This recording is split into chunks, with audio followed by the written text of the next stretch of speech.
So my name's Laura and I'm here from a charity called Chilypep. Has anyone here heard of Chilypep before?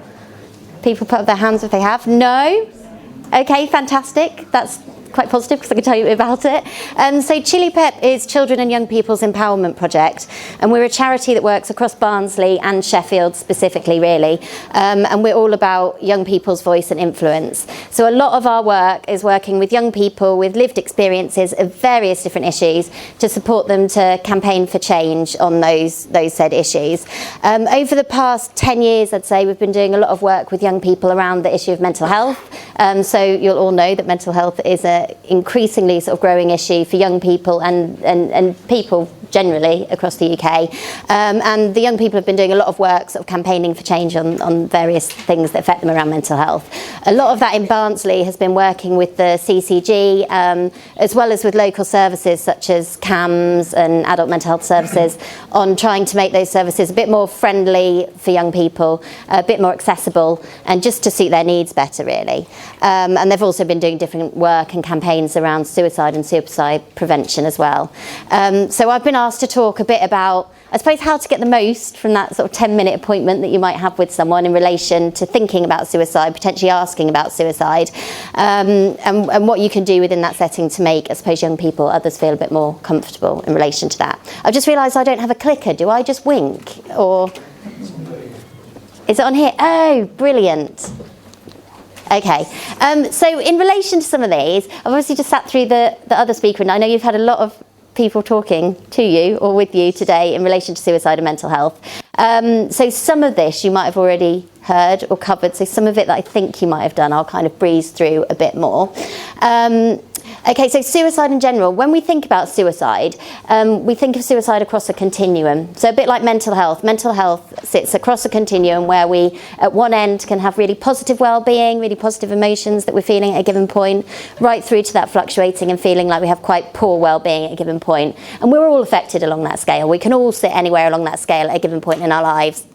Equally, it might be that at one point we're living with a mental health diagnosis and at others we're not. So there's more of the clear cut in relation to the sort of medical models of mental health where we look at diagnosis or not. Suicide we can think about as there might be someone that's actually having thoughts of suicide, so suicidal ideation, through to someone going on to take an attempt at their own life, through to that person actually dying by taking their own life.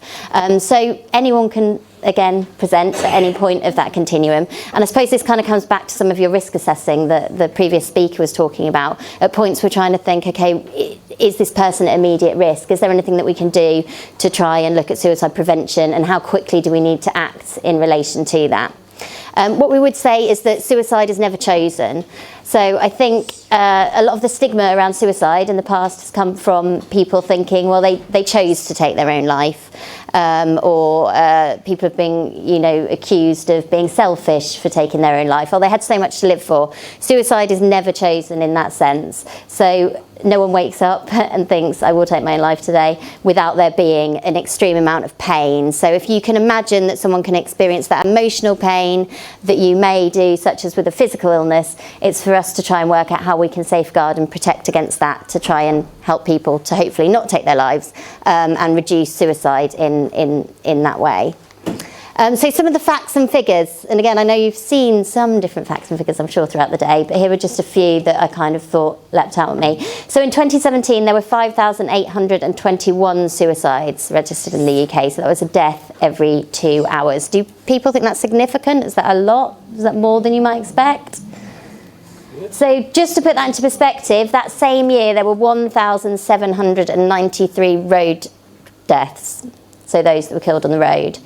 Who here in primary school, secondary school, got it drilled into them about road safety?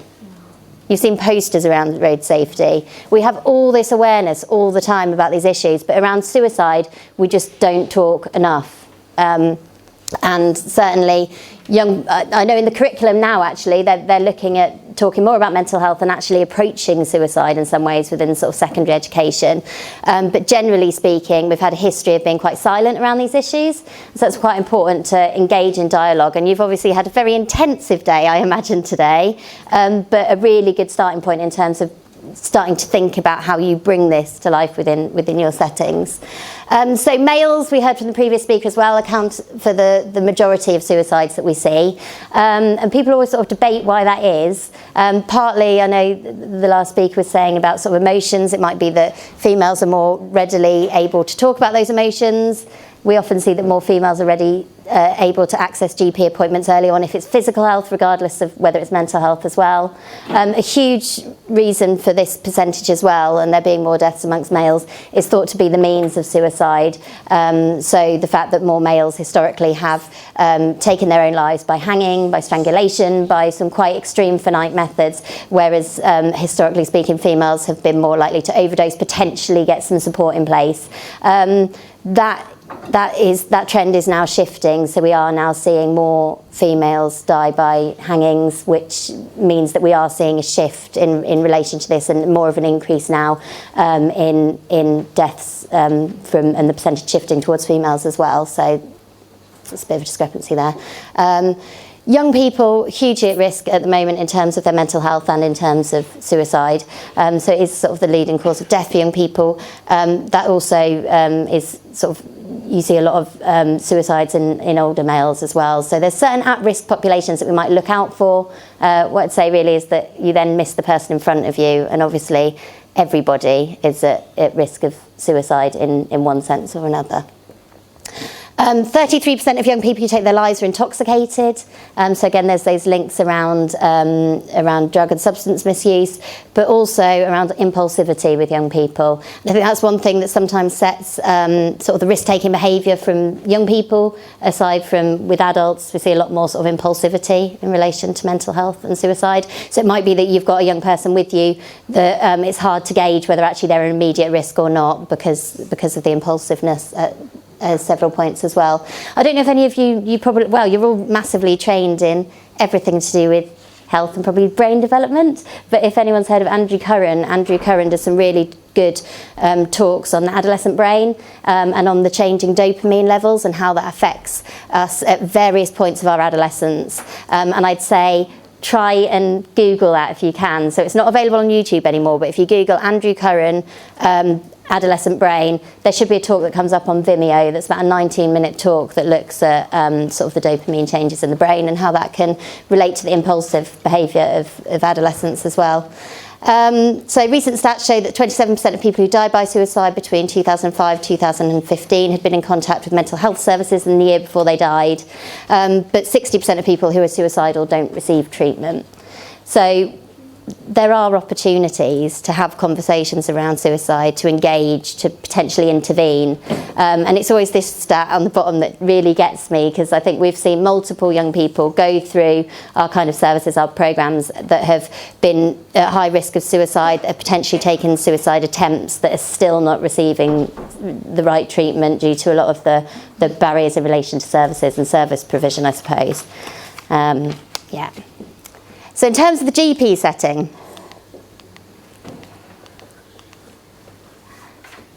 so of people taking their own lives, 18% had seen a GP in the previous week. Now this is slightly old data. I think this is from 2010, I want to say, so 2001 to 2010, an audit from that time period. But this actually tallies. I noticed the speaker before gave a similar stat to this, and I thought, oh, brilliant, it's still pretty much up to date then, if this is more updated. So 18% had seen a GP in the previous week, and a further 21% had seen a GP in the previous month. So there is an opportunity again there to potentially be able to have some of these conversations. And this isn't apportioning, by the way, any blame to anyone that hasn't had those conversations in the past, but it's about thinking, how do we try and get the most from that appointment, and how do we try and notice if someone's at risk and be able to ask the relevant questions if we can. So there's no evidence that asking a young person or an adult whether they're having suicidal thoughts will put that thought in their mind. Do people worry about that? It's something that people quite commonly say, like, oh, but you might encourage that behaviour, or you might put that thought in their head. I'm seeing loads of no's, so that's really positive. Why? Because, I mean, there's more communication. There were iPad. Yeah. In those days, I'm talking about 30 years ago, there was no communication, isolation. Yeah. So why is it like that? Do you mean why are there higher rates? There is more statistic awareness. Do you mean why it's higher rates of... now than used to be? That's a really difficult question. I certainly don't have the one sole answer for that. Certainly from young people's perspectives, I think there is a lot of different pressures. The world's changed a lot. Technology in its own right is a huge pressure that young people are facing in terms of technology that can be positive, but also young people can't escape it. So that's a huge play on their own minds. We've recently done some, if you look on the Chilypep website, we recently did some consultation with young people across Barnsley looking at what are the main issues that are affecting young people, what did they think of their local communities, what was impacting on their well-being, and pressure had come up as one of the main things. Now that's pressure in education, it's political pressures in terms of the landscape that we're living in, it's pressure around jobs, lack of jobs, lack of aspirations potentially. Technology was a huge thing and the relationships that they have around them.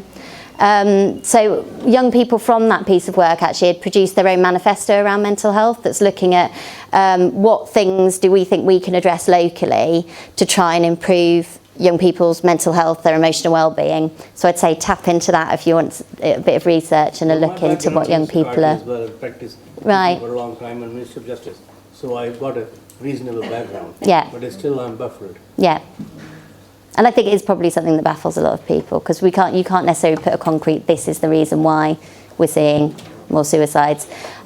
I do think the world's changed a lot for young people, and I do think sometimes technology doesn't always help with some of that. But there'll be multiple factors, and that in its own right, I'd say, is a huge research project that I wouldn't want to put to it. Obviously, at the end of this, if anyone's got any contributions and any ideas around that they want to contribute, I'm more than happy for them to. All right.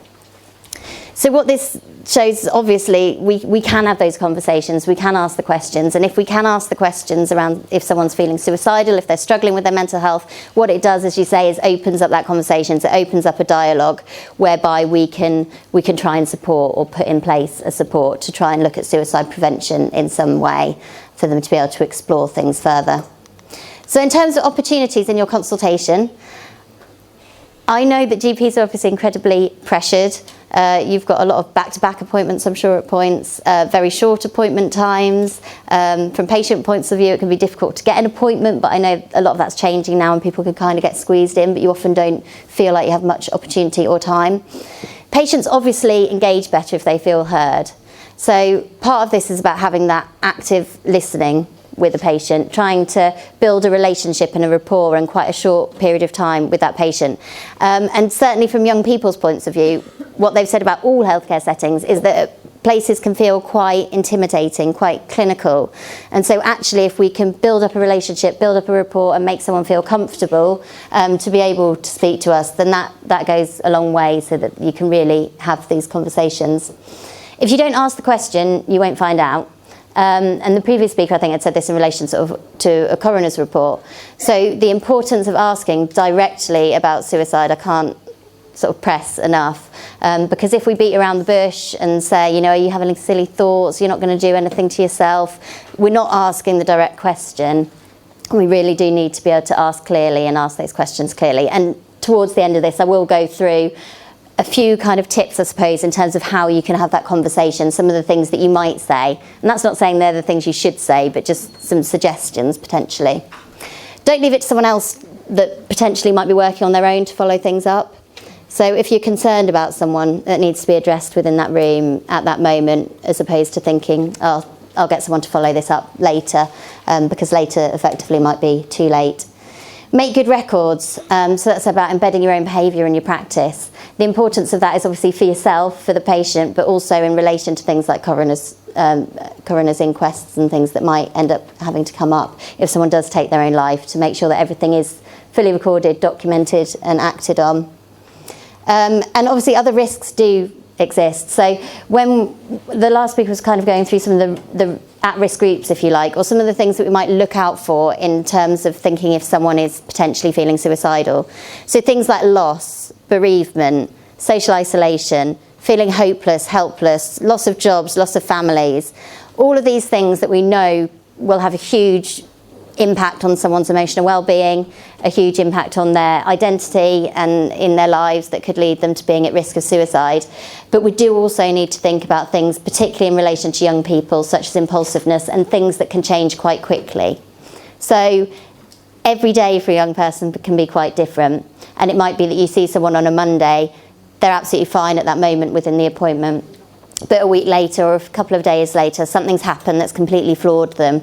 And this is something really to look out for in terms of how that can affect someone. So those 10 minutes that you have, thinking about the person as a person and their journey before that consultation. So whenever someone steps into that surgery, they've had a whole series of events happening that day before they even arrive there potentially that could have impacted on how they're feeling in that given moment. And try to, I suppose, put yourself in the shoes of that person and try and get to know that person. Do people have much opportunity to really get to know their patients? Do you see the same sorts of people at points? Sometimes it's mixed. Obviously, the more we see people, the more we can sort of try to get to know them in order to understand what their lives are like. And I was speaking to a GP earlier today, actually, that said that one thing that they try to do is to ask patients, I suppose when they first meet them, what does a good day look like for you? And what's a bad day look like? And then they can kind of say, you know, you're having a good day, you're having a bad day, and try and judge if they're in between that and just pick up on different signs. So those 10 minutes might be the only chance to ask the question. So if you're worried about someone, you think that they're struggling with their mental health, you think they're suicidal, ask within that appointment, as opposed to thinking that we can put that off till later. There are obviously limitations of a 10-minute appointment. It's not long. And I'm going to show you a tool again towards the end of this that's called Doc Ready. Has anyone heard of Doc Ready here? I will bring that up for you towards the end. But it's a website that was designed by young people, for young people, but any age can use it. And it allows people a bit of space before an appointment to try and plan and prepare for that appointment, particularly when it's around emotional well-being, to think through and try and unpick the things that are going on in their life that they would quite like to talk about. But it's also a really useful tool for you guys because it helps to frame that GP appointment so that you can effectively try and get someone to pre-prepare. So if you know that someone's coming in to have a talk around their mental health, or if your receptionist does, they can signpost them to that website and start sort of pre-planning. Another thing, of course, is that if you're worried about someone, you can offer those double appointments and try and stretch out some of that time. Make sure they come back, obviously. So if you're worried about someone, then it's worth thinking about your sort of DNA policy as well. And I did some work with a GP who's going to give you some top tips on here, actually, towards the end, a few years ago, from a charity called Storms. Has anyone heard of Storms? So Storms is a charity that's based in Sheffield, and it was set up by a GP and his family who sadly lost their son to suicide whilst he was at university. And the family had found this quite unexpected. They had felt that there was a level of impulsivity there, and they've spent a lot of time trying to get out and educate others around suicide, around talking about suicide, having the conversations, but also about changing things at a practical level within his GP practice. And one of the things that he's sort of recommended to people is about having systems in place to allow you to support someone in that 10-minute appointment who's suicidal without sending them away in that moment. So within his surgery, they have a way of sort of, I suppose, instant messaging another kind of GP in the surgery to say, can you take my next patient? I've got someone in here that I need to stay with. They also have a DNA policy in place where they actively follow up someone that doesn't come. So I suppose it's a bit like if you were meeting a friend for a coffee, you knew that the friend wasn't doing very well, you said, oh, let's meet up and have a catch up, and you sat there and they don't turn up. You don't just go home and think, oh, well, I'll write them a letter and see if they turn up to the next time. If we're working with people, we need to actively chase them up. And a young person had said this in the context of a mental health appointment that she'd had actually once, where she had a 20-minute appointment. She was running late. She was feeling really anxious. She hadn't gone to that space before. So she phoned up to say, I'm going to be running a little bit late. And she was told she couldn't speak to the worker that she was meant to be meeting because they were in an appointment. And obviously that was kind of her appointment at that point. And I think if you've got a 10-minute blocked out appointment and someone at risk doesn't turn up, then that appointment can be done over the phone. You can give them a call, see how they are, see why they're not there.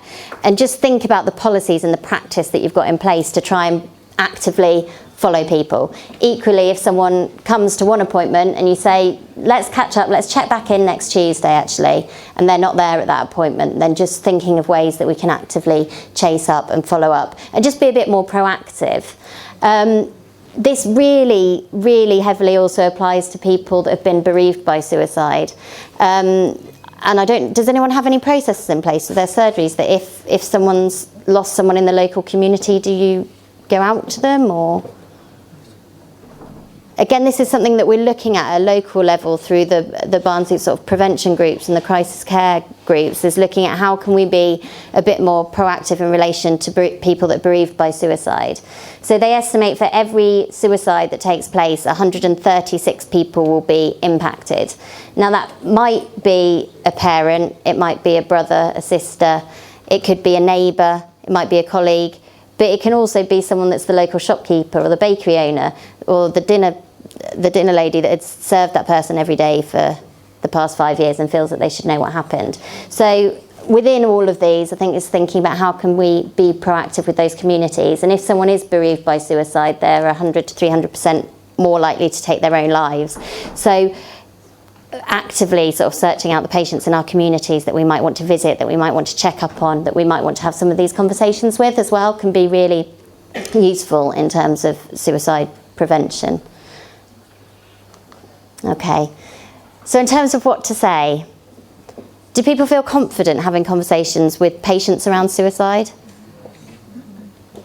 There's some yes? Yes. Yes, brilliant, great. So quite a few people quite confident, that's brilliant. Good. So I think once you start having those conversations more and you start using terminology more, then it becomes more comfortable. And obviously you've got to have these conversations in a way that suits you, that makes you feel comfortable as well. So obviously when we're meeting with patients, we want to know how they are. We're going to ask them sort of how you are. It might be that someone says they're fine, they're good, and that you get a gut instinct that actually there's something going on here. So at points you might need to probe. Now this isn't with every single patient, obviously. If you've got someone that's come in for a physical health check and actually you believe that that really is all that's going on, I'm not saying probe every single person and ask them about their suicide or their mental health, although actually there probably is a positive to asking everyone about their mental health as well. So it might be that we say things like, I've noticed that, you know, you actually don't see yourself at the moment, you've been mentioning some life events that have been quite difficult. At times like that, you know, people might be thinking about suicide. Have you had thoughts of suicide yourself?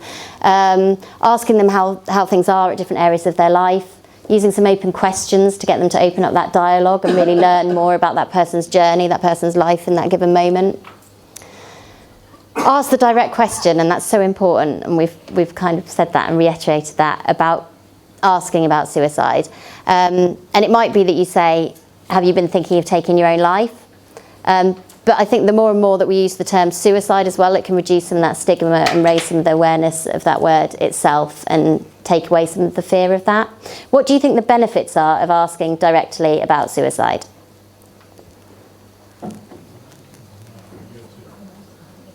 Sorry? No ambiguity, definitely. There's no ambiguity. We're very clear. We're going to get a yes or a no. It can be a huge relief to someone when someone else asks them that question, because it can be a very scary thought for someone to have. There's all sorts of conflicting emotions in that. There's a lot of underlying sort of morality and judgment in relation to suicide that's entrenched socially in us that can make it very difficult to disclose. So if we can make that easier for someone, for them to say, actually, yeah, I have, then it stops them having to disclose that themselves. And yeah, it means that people don't sort of duck under other narratives or language. We've got a very clear question there for them. So ask open-ended questions to encourage conversation. Obviously, part of any conversation with someone is listening and giving them the chance to be able to share a part of themselves, to tell their story. That might mean some awkward silences at points, but generally, if people are silent, someone will fill that gap, and it might just give someone the room and the space to be able to talk. Make the patient the sole focus. And again, this was something that had come out of research with young people quite a while ago about how they'd engaged in GP appointments as well as with mental health services. And it can be incredibly off-putting if someone's got a barrier in front of you. So a physical barrier could be a computer that you've got open, doing some notes. It might be, you know, books, whatever it is, if you've got notes on your desk and things, just move things out of the way and make it as much as possible a comfortable space where someone just has a conversation, and that they're the focus of that. It's really difficult, I know, if you've got such a short amount of time, and so that's why setting in place the processes and the policies in your own settings, such as if I've got someone at risk, I can phone through to reception and tell them to cancel my next appointment or to move that to another GP comes in. System changes, it's difficult, I imagine. But this is, as I was saying, this is the sorts of processes that the GP that we'd worked with had put in place within their practice. If someone had disclosed that they were suicidal, they felt they were at risk, then they would message through to another colleague and say, you've got someone else has to take my next appointment.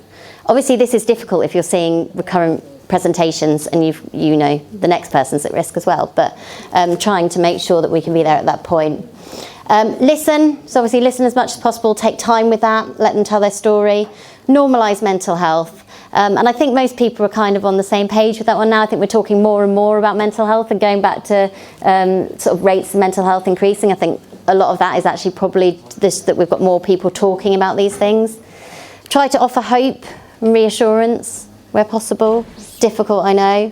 I think being aware of our own judgments is really important, because there is a lot of stigma, there is a lot of kind of deep moral thoughts around sort of suicide in a sense that are kind of entrenched into us. And I think if we can be aware of what our own thoughts are around mental health, around any condition, around suicide, then that's really positive, because we need to effectively be non-judgmental within any setting and be accepting and supportive. And if we can't offer that, then working out who can. Validate for that person, so letting that person know that their feelings are very real, their feelings are important. It's huge that you've disclosed this to me, actually, and thank you for sharing this with me. Let's look at how we can keep you safe. So yeah. What not to say? So obviously don't try and talk someone out of things. So, don't do that. You've got a lovely wife and beautiful children. You've got so much to live for, because ultimately suicide isn't an easy whim decision for people. It will be that there's a lot going on there that needs to be unpicked for people. So it's that non-judgmental listening that we're looking for. Attention seeking, unfortunately, is still bandied about a lot in relation to self-harm, in relation to suicide, in relation to mental health in general, and is something that we need to be aware of, whether that's our own internal judgments or other people, to try and make sure that we take every case seriously that's in front of us, and that we don't miss anyone, and don't rush or put off. So don't put off something till tomorrow or the next week. If you feel that some action needs to be taken at that moment, look at what we can do within that moment for that person. Language is really important, and I'd say, just reflect and maybe have a think about your own language. So for years we've spoken about committing suicide, and we still do. It's across the press. I think most people use that terminology at some point or another. Committing suicide implies that is a sin. It implies it is still something that we can be penalised for. Whereas that's no longer the case. So you're no longer incarcerated if you have a suicide attempt. You're hopefully offered support instead. And these small things, even sort of around language, that if we challenge these things, if we change the way that we talk, then we can challenge some of the stigma around mental health. Equally, people have spoken about successful suicides. I mean, if someone takes their own life, I wouldn't say that's particularly successful for them or others around them. So can we change the language a bit? Can we look at talking about dying by suicide, ending their own life, attempting to take their own life? So it's just thinking about these things. So in terms of next steps with those people, obviously identify clear next steps. If someone has come into an appointment and said, yes, actually, I'm feeling suicidal, what's the next course of action? I'd say where possible, really try and involve people in their own safety planning, in their own care plans, because they'll be a lot more successful. I know that's incredibly difficult if someone's in a really difficult space at that point, and isn't always possible in that setting, but where possible can be really useful. Follow anything up promptly. So if you say that, and I think being proactive again with that, so if actually what needs to happen is that person needs a referral through to their crisis coordinator or to a specialist mental health provision, rather than putting the boat in their court of saying, right, okay, well, why don't you know, here's a number for this person. If you give them a call, they'll be able to help. If you can do some of that, or you can have someone in your setting do some of that to help facilitate someone's next steps and be a part of that with them, then that can greatly help. Equally, if they need another appointment at reception, maybe you can book that in for them rather than sending them back to reception or to whatever space it is that they need to be. It might be that some people present to you in absolute crisis and you're incredibly concerned, and obviously I know at those points you're going to be looking into your own policies and practice in terms of safeguarding, but really you're looking often at sort of those emergency ports of call, so whether that's A&E, police for welfare checks, crisis teams. Make sure that the person's environment is as safe as possible. So if someone has spoken about self-harm or feeling at risk, but they're not at risk at that moment, they are accessing some other form of support and they want to stay safe, then how can we help to keep their immediate environment safe for them? And I mentioned sort of the DNA policy and sort of keeping clear records as being really important, which is, again, really difficult when you're so busy. And we have that sort of even within our charity, you know, if a safeguarding thing comes up and you've got to write it up immediately, it's incredibly difficult, but it's one of those things that's really important.